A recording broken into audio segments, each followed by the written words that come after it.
अस्सलाम वालेकुम व्यूअर्स, मैं हूं मोहम्मद दानिश रज़ा। इजी वे टू इंग्लिश में खुश आमदीद। आज का हमारा टॉपिक प्रॉपर्टीज़ और कैरेक्टरिस्टिक्स ऑफ अ लैंग्वेज। ज़ुबान की खसूसियात क्या होती हैं, ये इसलिए जानना ज़रूरी है कि हम में से कुछ लोग जानवरों की आवाज़ें या कुछ और सोर्सेज से आने वाली आवाज़ों को भी समटाइम्स लैंग्वेज कह रहे होते हैं। मसलन तोते का कुछ मखसूस जुमले बोलना, या कोई और जानवर जो बोलने के काबिल हो जाता है या इंसानी आवाज़ें निकालने लग जाता है और या उससे मिलती जुलती आवाज़ें निकालने लग जाता है, तो हम कहते हैं कि ये भी ज़ुबान इस्तेमाल करता है। इस तरह हम किसी भी जानवर या परिंदे की आवाज़ को ज़ुबान का हिस्सा नहीं गिनते। तो इस लिहाज से ये चीज़ समझना ज़रूरी है कि ज़ुबान सिर्फ़ और सिर्फ इंसानी सिफ़त है, ये इंसान के अंदर खूबी पाई जाती है। तो आज हम पढ़ते हैं कि लैंग्वेज की क्या क्या प्रॉपर्टीज़ होती हैं। तो ये प्रॉपर्टीज़ अमेरिकन लिंग्विस्ट हॉकेट माहिर ज़ुबान ने दी हैं। सबसे पहली वो प्रॉपर्टी बताता है कि it uses vocal organs of the speaker and hearing mechanism of the listener, कि जब दो लोग आपस में बात कर रहे हैं लैंग्वेज तब कम्युनिकेट होती है। जो बोल रहा होता है उसके body parts stomach to onward, आपके लैरिंग्स, फेरिंग्स, आपके वोकल ऑर्गन्स, आपके वोकल कॉर्ड्स, फिर आपकी टंग, आपका नोज़, ये सारे parts these are involve in the production of any sound. Second one, who is the listener, जो सुन रहा होगा उसका listening mechanism that should be very active, कि उसको सुनाई दे रहा हो, उसको समझ आ रही हो कि आप क्या बोल रहे हैं। सबसे पहले प्रॉपर्टी है। Second one is it is semantic. Semantic means having some words which have meanings, means the speech, the sentence, the utterance you are using, that should be a part of any language and that must have some meaning. Language is meaningful. अगर आप meaning convey नहीं करते, बात को अच्छे तरीके से अदा नहीं करते, जो दूसरे को समझ में नहीं आती, तो हम इसको लैंग्वेज नहीं कहेंगे। Next one is it uses arbitrary symbols. Arbitrary means zigzag, randomly. You can choose any word that you have in your memory.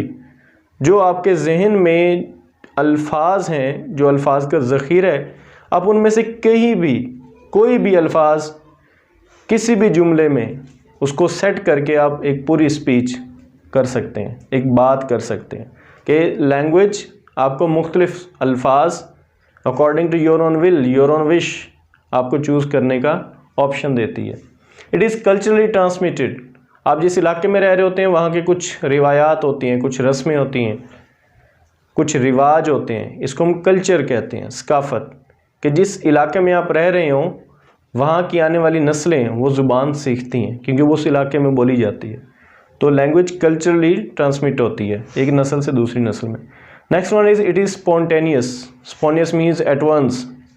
You can respond to anybody on your own condition. You can utter any sentence, you can use any sentence, you can have any combination of words according to your own wish. आप अपनी मर्ज़ी से कुछ भी select कर सकते हैं, कुछ भी इस्तेमाल कर सकते हैं।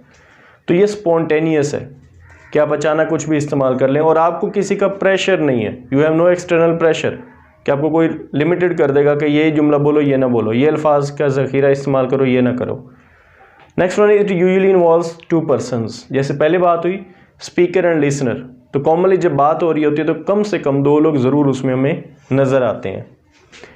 It is structure dependent. Language is always structure dependent. If your utterance, if your sentence, if your speech has no structure, has no proper arrangement, it means it is not a part of a language.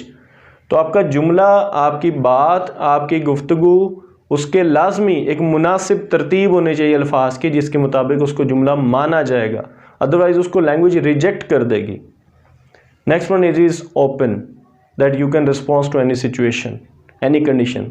जो इंसान जिस हालत में बैठा होता है, खुशी है, गमी है, हैरानी है, अफसरदगी है, मजमा है, कंपनी है, तन्हाई है, according to your own situation, आप जिस हालत में होंगे आप उसी तरह का जवाब देंगे। आपसे जो बात की जाएगी आप उसके मुताबिक उसको रिस्पॉन्स करते हैं। So these are characteristics. अगर हम इन कैरेक्टरिस्टिक्स को थोड़ा वाइंड अप करें, इनको थोड़ा कंक्लूड कर लें, तो हमारे पास मेन ये 3-4 पॉइंट्स आ जाते हैं। फर्स्ट वन इज़ आर्बिट्रेरीनेस, कि random choice. You can use any word according to your own will, wish and according to your own storage in your memory. जो आपके पास ज़हन में अल्फाज हैं आप उसके मुताबिक अल्फाज चूज़ करते हैं.